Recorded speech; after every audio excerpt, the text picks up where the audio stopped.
Hello friends, स्वागत है आपका अपने चैनल गेन क्लासेस पर।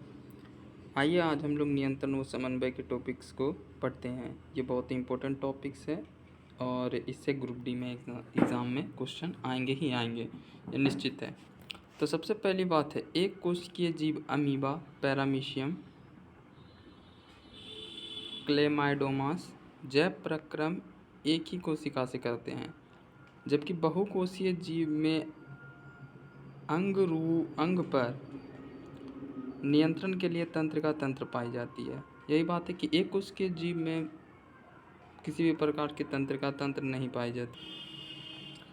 ठीक है फ्रेंड्स, तो एक कोश के जीव में किसी भी प्रकार के तंत्रिका तंत्र नहीं पाई जाती, जबकि बहुकोषीय जीव में तंत्रिका तंत्र पाई जाती है, जो कि उसके सभी अंगों पर नियंत्रण करती है।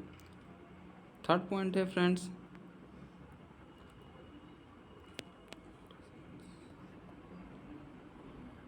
थर्ड पॉइंट है फ्रेंड्स, पौधों में तंत्रिका तंत्र नहीं पाई जाती हैं। ये तो मैंने आपको बता ही दिया है। अब आइए जरा पादप में नियंत्रण, अब हम लोग समझेंगे पादप में नियंत्रण एवं समन्वय।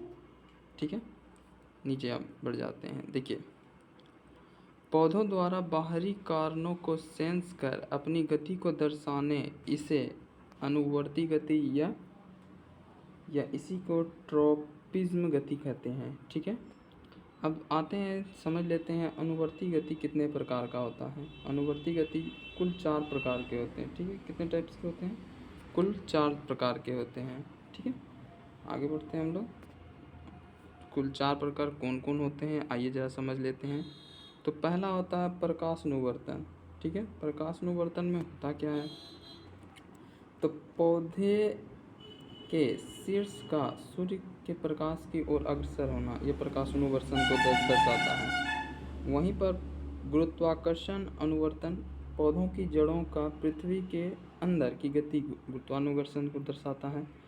आइए देखते हैं। तीसरा रसायनानुवर्तन, पराग कण के वर्तिका से अंडाशय की ओर गति रसायनानुवर्तन दर्शाता है। जलानुवर्तन पौधों की जड़ों की गति जल की ओर दर्शाता है। अब आइए जानते हैं पौधों में रासायनिक समन्वय। ठीक है, तो पौधों में विभिन्न भागों में नियंत्रण, वृद्धि, टूट फूट और उसकी मरम्मत का माध्यम पादप का हार्मोन होता है। ठीक है, तो इसे फाइटो हार्मोन भी कहा जाता है। ये हार्मोन पौधों में बनते हैं तथा अलग अलग स्थान पर विसरित होकर, याद रखिएगा ये किस प्रकार से जाते हैं, विसरण की प्रक्रिया द्वारा अन्य स्थानों तक पहुँचते हैं और वहाँ अपना प्रभाव दिखाते हैं। वे पदार्थ, कार्बनिक पदार्थ जो पौधों में नहीं बनते हैं परंतु पादप हार्मोन की तरह कार्य करते हैं, उन्हें भी वृद्धि हार्मोन कहा जाता है। आइए नेक्स्ट पे चल जाते हैं। अब रासायनिक संगठन एवं कार्यविधि के आधार पर पादप हार्मोन को 5 भागों में बांटा गया है। इन पांचों को याद रखना बहुत ज़रूरी है फ्रेंड्स। पहला हो जाता है ऑक्सीन, दूसरा हो जाता है जिब्रेलिन्स, तीसरा हो जाता है साइटोकाइनिन्स, चौथा हो जाता है एस्बेसिक एसिड और चौथा हो जाता है एथिलीन। ठीक है, तो आप एथिलीन के बारे में तो जानते होंगे, इसका उपयोग फल पकाने में किया जाता है। ऑक्सीन जो शॉर्ट फॉर्म में मैं बता रहा हूँ वो बहुत इंपॉर्टेंट है। ऑक्सीन का कार्य होता है, यह शीर्ष भाग में बनता है किसी भी पौधे के और शीर्ष भाग में बनकर उसकी वृद्धि को नियंत्रित करता है। ठीक है, अगर प्रकाश पड़ता है तो यह छांव वाले भाग में चला जाता है। ठीक है, वहीं जिब्रेलिन्स का काम होता है बड़े बड़े आकार के फूल और फलों का उत्पादन करना। ठीक है, और वहीं ऑक्सीन का एक और कार्य आप याद रखिएगा, ऑक्सीन का एक और कार्य रहता है कि यह बीज रहित पौधों का उत्पादन करता है। ठीक है, अब आगे बढ़ जाते हैं हम लोग।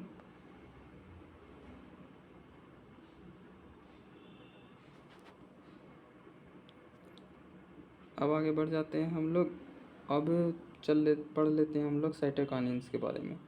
साइटोकाइनिन्स के बारे में क्या होता है ना, ये कोशिका विभाजन के लिए सबसे महत्वपूर्ण हार्मोन है, पादप हार्मोन है। एस्बेसिक एसिड, ठीक पौधों में जो ऑक्सीन और जिब्रेलिन्स का जो वृद्धि का काम है उसे रोकने का काम एस्बेसिक एसिड का ठीक विपरीत गुण होता है, वो वृद्धि को रोक देगा।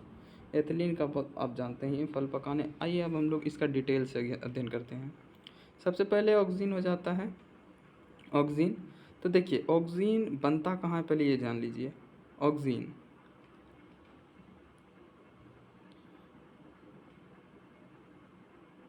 ऑक्सीन या पौधों के स्तंभ भाग पर मुख्यतः संश्लेषित होता है तथा यह कोशिका विभाजन और कोशिका दीर्घन में सहायक होता है। कोशिका विभाजन या कोशिका दीर्घन का अर्थ यही होता है कि वह वृद्धि करेगा, क्योंकि 1 से 2 कोशिका बनना वृद्धि ही हुआ, 1 से 2 बन गया। आगे चलते हैं हम लोग। सूर्य के प्रकाश पड़ने पर, क्या लिखा है, सूर्य के प्रकाश पड़ने पर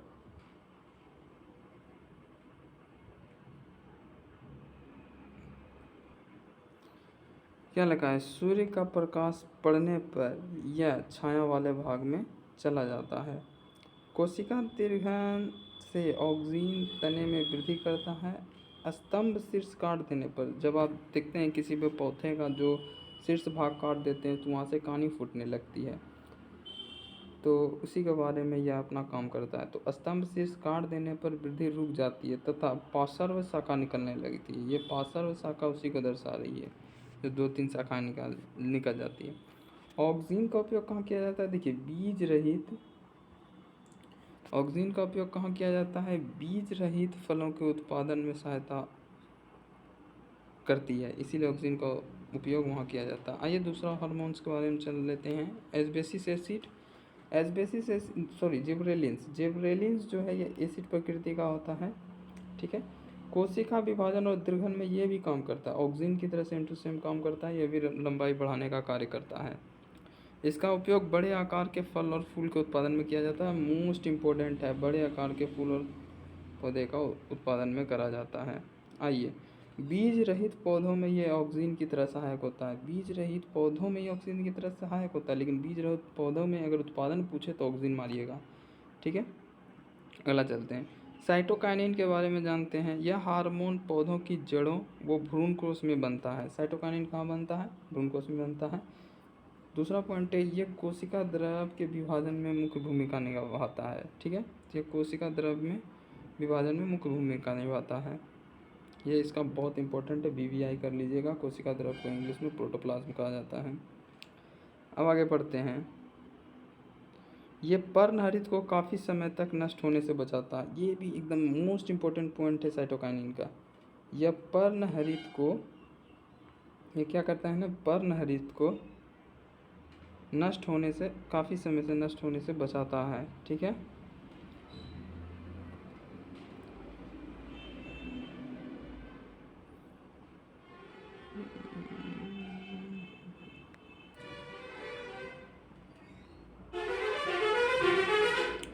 होने से बचाता है तथा यह जीर्णता को सेंसेंस को रोकता है। जीर्णता का अर्थ होता है बुढ़ापा, ठीक है।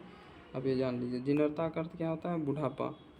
जीर्णता का अर्थ क्या होता है, बुढ़ापा। यह कई बार एग्जाम में पूछे जा चुके हैं, इसलिए आप याद रखिएगा। फलों और बीजों में इसकी सांद्रता सबसे अधिक होती है, ठीक है। साइटोकाइनिन की कहाँ पे होती है सबसे ज़्यादा, फलों और बीजों में।